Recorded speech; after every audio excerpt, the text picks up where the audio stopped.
Choose your destiny. Flawless victory.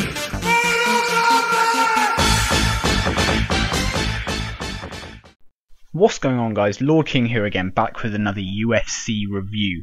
This review should be a hell of a lot shorter than the previous one, simply because I'm covering the main fight, the only one that I feel I need to cover, as I pretty much did in the preview video. It was Mark Hunt versus Derek Lewis. This was the main fight on the card, and it was the one that everyone pretty much was tuning in to see. Although, as I did mention in the preview, with these sort of cards, when the names aren't as big, you should never ever sleep on them, simply because the cards normally have the potential to be really good, because people are trying to prove themselves, and the matchmaking is normally quite good as well. And it was proved correct with this card, the main event especially. All except the first fight was absolutely incredible. I loved it. It was one of the best sort of fight nights we've had in a long time. So let's go into the actual card itself. We had an 8.6k attendance, an $830,000 gate. Fight of the night was Hunt versus Lewis. Performance of the night, Hooker and Nguyen. I don't know how to pronounce that exactly, but Nguyen maybe. And notable mentions I put to Derek Brunson and Kutalaba. They also fought incredibly. They could have probably had performances of the night as well. Let's go into the card. As you can see now on your screen, you can see all of the results. As I mentioned, the prelims weren't my favourite sort of thing. There were a few good fights on there, but it was all pretty much about the main card. Elliott versus Nguyen, Kutalaba de Silva, Ross Pearson Hooker, Brunson, Kelly, and then Lewis Hunt. Those fights were absolutely phenomenal. To almost spoil it now, they were all finishes, which was it was absolutely phenomenal to see, to be honest. And again, it built up to Derek Lewis versus Mark Hunt, which is what everyone expected to be a knockout sort of TKO early on. We didn't actually get the early on sort of finish, but it did come. The TKO did come. So again, it was an incredible sort of main card. Let's go actually into Mark Hunt versus Derek Lewis now. Now, as you can see, obviously the striking isn't, the actual statistics themselves are relatively similar in almost all sort of departments. There's nothing really too much to talk about, to be honest. Obviously the takedowns and the actual total strikes, there's nothing too dissimilar. But let's actually do what I've done in the previous sort of ones, where I actually go into what the fighters did right and did wrong. Obviously, if you haven't seen the screen, Mark Hunt did win via KO, TKO. So now what they did right, Hunt put on a hell of a lot of pressure. He timed every entrance very well. As I mentioned in the preview, he builds patterns and does things incredibly well. This is probably his experience coming into it. He didn't throw shots very randomly. He picked his time. He was very calm. He showed relatively good cardio as well, which are pretty good things. And obviously the standard Mark Hunt thing, he has a great chin. He took a hell of a lot of pretty big punches, to be honest, and he just took them. It's kind of a common thing. If you're fighting Mark Hunt, most of the time he will not be knocked out with a punch. It will have to be like a knee or a kick maybe.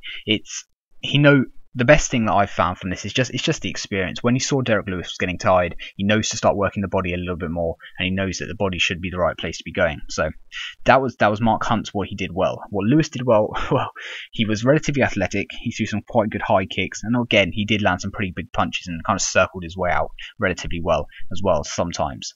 Now, what they did wrong, I said Hunt, he maybe ate a few too many punches, which wasn't the best sort of thing. He wasn't defensively the most sound. I think he relies on his chin a little bit too much. It's obviously holding up at the moment, but he relied on it a little bit too much, and possibly a little bit too much offensive pressure as well, although it was good and did lead to the finish.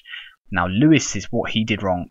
Well, the main thing I'll blame it on is his cardio. That was pretty much the key deciding factor. He was gassed out at roughly the end of the second round. I put this blame simply on the fact he was doing far too many flashy sort of things. He was throwing every single shot with the most power he could. He was always on the back foot, getting pushed backwards from Mark Hunt's offensive pressure. He was throwing incredible amount of high kicks and quite some crazy sort of like flying knees and stuff. All these sort of techniques, they kind of just gas you out. It was kind of almost not a rookie error. Obviously, he knows exactly what to be doing with his fight, but I feel his coach should have been telling him that what he needs to be doing in the middle of the sort of rounds. The cardio was the deciding factor for this fight, is what I feel, considering it went relatively far. It went to the fourth round, so I think that is the biggest sort of factor. Now, the highlights of the fight, Hunt, the best thing I thought about this, Hunt's experience. He recognised Lewis was tired, and then when he saw that he was tired, he decided, I'm going to start throwing to the body as well now, which is one of the best things that you can do for when someone is tired. It obviously gasses them out. It knocks the air and wind out of their body, so it makes them more tired, pretty simply. A few other highlights actually of the night in general of this fight. Lewis actually retired after this fight. Derek Lewis, again, as I mentioned before in the preview, one of the top upcoming prospects. Had he won, he would have fought Francis Ngannou, etc., etc. But what he claimed was it's his wedding next week, and he doesn't like to put his family under any more pressure, to be honest, because it's hard life for them watching him fight and things. So he's basically retired. What I'm hoping is this is just emotion, and he may get another fight coming up soon and basically unretire as such. But at the moment, he seems to be retired, which is not the best sort of thing. Now, talking about the actual matchup in itself, Hunt probably actually is Derek Lewis's worst matchup. In the preview, I gave Lewis the win, mainly because I thought his athleticism and maybe his speed would kind of have the advantage, but I didn't expect him to have as bad cardio as he did and kind of throw as many kicks as he did. But Hunt probably actually is his worst matchup in the sense Hunt doesn't get knocked out unless it is with a crazy sort of knee, as with the Alistair Overeem sort of thing, or the Verdum. It's all kicks, knees, those sort of things. Obviously, he can be weathered on the feet with punches as well, or Brock Lesnar where he took him down for the 3 rounds. But in a trading battle with a former K1 champion in Mark Hunt, most of the time you may lose unless you are a more superior striker, as we saw with Alistair Overeem, who is probably the best striker in the UFC. Ratings of each fighter, Mark Hunt I gave a 4. There are a lot of things he could do better, but I'm excited to see him in his next fight because he's always developing and always looking better in each one normally. Derek Lewis I gave a 2. I was very unimpressed. Obviously he landed a few good punches, but there were numerous things he did wrong, and I was personally not a massive fan of it. At the end of the fight, he claimed he had a back injury. I assume he probably did, but he was walking a bit funny. But again, if you have a serious back injury, I wouldn't recommend fighting, to be honest. But what can you do? Hopefully he fights again, and we can see him develop even more. Now the UFC's prospects relies in Francis Ngannou, as I mentioned in the preview. Excitement of the fight, very, very good fight. Reffing, no contentious reffing moments. I thought it was a very good stoppage, to be honest. What's next for them? Derek Lewis, if he doesn't retire, then hopefully he can come back. Maybe they will give him Francis Ngannou anyway, just because he's upcoming, and they may see it as an easy fight for Ngannou to win, because the UFC is basically very, very behind Ngannou, and they want to develop him as much as they can. So they may give Derek Lewis to Ngannou, thinking it's an easy fight, and maybe Derek Lewis can win that. Mark Hunt, he basically wants someone who's slightly higher in the rankings than he is, so that could be absolutely anyone from Verdum, a rematch with Overeem, Cain Velasquez, Miocic, I doubt, Junior Dos Santos, these sorts of people. So there's numerous opportunities for Mark Hunt here in the future. Despite his age, he would probably have a few more good chances in the heavyweight division. Now, as I did mention on the card as well, there were some other incredible fights, as mentioned. Derek Brunson with a great knockout over Kelly. A lot of people think Kelly is incredibly very, very good sort of durable fighter, but obviously Brunson kind of put an end to that in a sense with this one punch left hook. It was incredible to see.